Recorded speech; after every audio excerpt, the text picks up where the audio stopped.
Hey guys, today I'm going to show you how to keep mosquitoes anywhere from 5 to 10 feet away from you at all times, and you'll never get a mosquito bite. This is a super simple way to prevent mosquito problems. I love being in my garden and I love going on long hikes in the forest. So those two things, I'm always subject to having mosquito bites all day long when I'm out there. So I'll show you this super simple way to keep mosquitoes away from you using something that's completely safe and completely non-toxic for everybody. So guys, this is just a few items you're going to need to make this, and a lot of people already have this in their kitchen, and it's something I haven't tried before, so it's something totally new. I talk a lot about keeping mosquitoes away, how to kill them in advance, how to kill their larvae, but in this case, if you're away from your home or if you're working out in the garden, you can quickly do this method and you'll have an all-day mosquito-free time. But you're going to need a saucepan, you're going to need some mixing implements, you're going to need a small food processor, and most of these items you probably already have. You'll need a strainer, and I'll show you exactly how to put this all together with just a couple of ingredients that you may already have in your kitchen. Now the first ingredient you're going to need is cloves, and you can buy pre-ground cloves, and I've discovered that the whole cloves actually have a much stronger smell. I don't know if it's because they're in their natural state, but this pre-ground is definitely not as strong, but you can use either one. But if you're wanting to maximize the effectiveness of this recipe, use the whole clove varieties rather than the pre-ground. So that's the first thing we're going to use in this recipe. The second thing is vanilla extract. It needs to be pure or real vanilla extract. I have a vanilla bean paste and I have a pure vanilla extract liquid. It's a little bit easier to make it with the liquid, but I think the potency is better on the paste because it's a little bit more pure and strong as far as the odor. Now the next ingredient needs to be whatever your favorite type of lotion is, preferably unscented because you don't want this to work against each other. Some lotions actually contain certain odors that attract mosquitoes to you. So if it's a flowery type of smell, mosquitoes may actually come to you when you're wearing a specific type of lotion. So you want to use an unscented lotion, whatever variety you like best. Now the first thing you're going to need is 1 tablespoon, and it needs to be a heaping tablespoon because once you grind this down, it's going to be a lot less than you see in the tablespoon. So just make sure you have a heaping tablespoon of cloves before you put it into your blender, and you want to blend this. Food processor or blender, you want to blend it down to a really good powder similar to a coffee ground.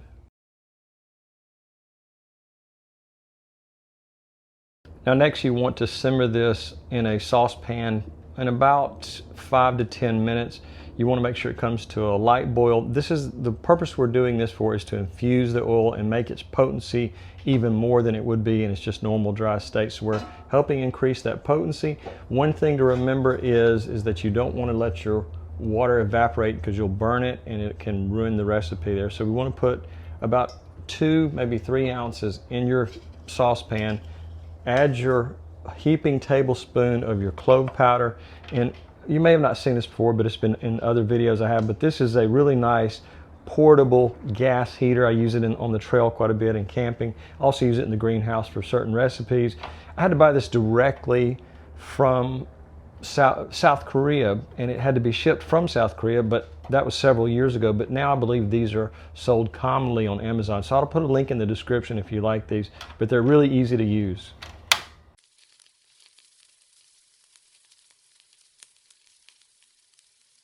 Now with the gas stove, I actually didn't even have to go the full 5 minutes. I think I did about 2 to 3 minutes and it came to a nice boil. You need to wait for it to cool down over about 10 to 15 minutes and let it just sit there and let those oils in the cloves infuse with your liquids there, the water that you've added.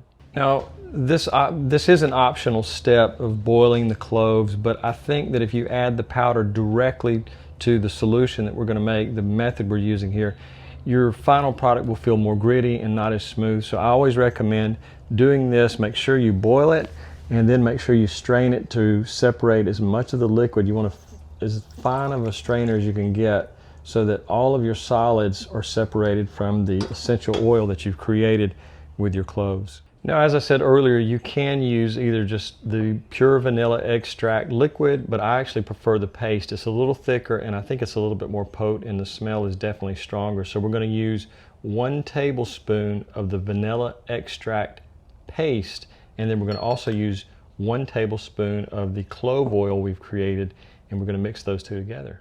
Now, as you can see, this is our mixture of the 1 tablespoon of our vanilla paste and 1 tablespoon of the clove oil that we've made ourselves. And we're going to just stir this to make sure it's well mixed. There is some oils in here, so you want to make sure the oil mixes well before we add it to our third ingredient. Now, depending on the size container you're going to ultimately use, you don't have to use a plastic container like this, and I'll explain this in just a second. You can use a lidded container. You can mix this and put it in there. It's a little bit easier to spoon from here back into a container with a lid on it. But since I'm going to be hiking on a trail, I need something that's unbreakable and it can fit easily in my pocket. So we're going to take the oil that we've mixed, the clove oil and the vanilla extract, add it to about 2 to 3 tablespoons of our oil. We want to mix this really well. And if it's a little bit too thin for your taste, what I would recommend is you can add some coconut oil to it to thicken it up a little bit.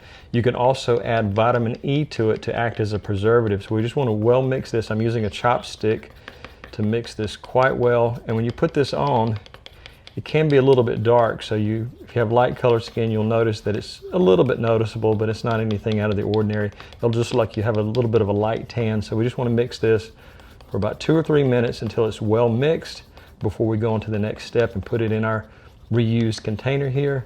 But I'll explain how to do that as well. But again, if you have something like a small pimento jar, you could just spoon this out and put it into there. So just remember, your only option is not only to reuse a container like this, but you can use something like a glass container that you have set aside. Now, this is one of the flavor injectors you often see in the meat department. You'll see it hanging right next to the selection of meats, or you can find it in the utensil part of your grocery store.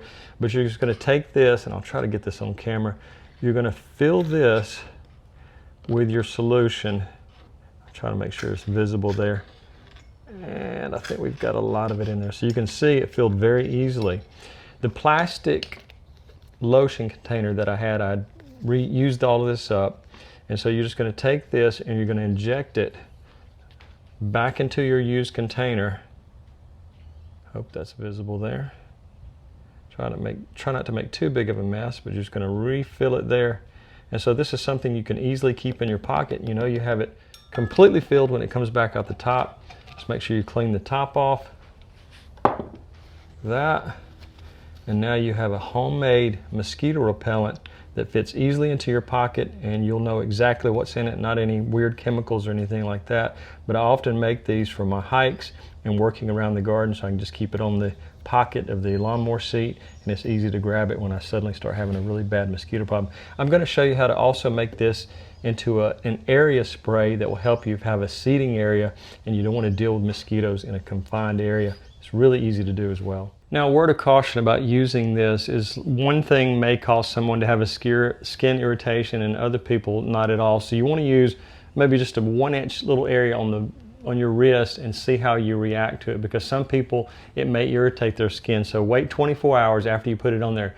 After you do that, you're not sensitive to it or you don't have sensitive skin, you can use this for up to 3 to 4 weeks. I recommend storing it in a cool, dry place. You don't want to leave it out in open sun. It doesn't have some of the industrial preservatives out there, so you just want to make sure that you use it in a short amount of time, under 30 days. Now, I have a couple more cautions on using this. Is if you have a cut on your skin, it can be a little bit irritating, just almost as if you were putting rubbing alcohol on, so I would try to avoid any cuts on your skin. Also, I wouldn't use this on children under 3 or 4 years of age. You could test a small patch on maybe a 4-year-old and just make sure they don't have any reaction. But kids can be really hypersensitive to things that adults can use commonly. So just make sure that you do a very small test and no usage under kids under the age of 3. Now, another way to use this recipe, if you do find that you're sensitive to the clove oil or one of the other ingredients, the vanilla, you can use it as just a general broad spray. You can use something like this, a solo sprayer. I talk about them all the time. You want to take the same amount, about maybe 2 to 3 ounces, and put it in. I would guess this is about maybe 1 liter, maybe a little bit less. I should say it's a half a liter, I believe. But anyways, maybe a 1/4 gallon, and then inject it in here. Put the 2 ounces in here, mix it up, and then use it in a spray area, your seating area, your picnic table, and that way you don't have to worry about putting it on your skin if you have sensitive skin. But I talk about solo sprayers all the time. I have, I believe, 5 of them in the garden now, but I use them for all different sorts of things, homemade pesticides and things like that. So I'll put a link in the description of one of these, but you could spray chairs, picnic tables, anywhere, you'll definitely get the benefits of the odor and the repelling effects, but you don't have to worry about it being directly on your skin, like I said, if you're highly sensitive to different products like that. Now I'm going to give you a quick rundown of why this works scientifically. Eugenol is the active ingredient that messes up the olfactory senses of the mosquito, and it kind of masks your carbon dioxide and your lactic acid that you're giving off, the odors that you give off there from those two things, and it confuses the mosquito and just keeps them at bay from you. So it does work as a very good repellent from the clove oil. So the clove oil is our key ingredient here. You have to use that. Vanilla can work, but without the clove oil, you're just not going to have the same effect at repelling mosquitoes. You may see that you're being bitten quite a bit more. You could test vanilla on yourself and see if it works, but you have to have those two to really, that combination to really make it work well. Now the reason we use the vanilla paste or the vanilla extract, it has something in it called vanillin, and it slows the evaporation of the essential oil from the clove oil. So it could extend the potency of this for 2 to 4 hours on your skin. If you're sweating a lot or you're having a lot of outdoor activities, you may have to apply it more frequently, but I'm finding about 3 to 4 hours is a really good time frame for using this. After that, you'll need to reapply it. So our lotion just acts as the carrier for the other two ingredients, and it also just helps it spread it evenly on our skin.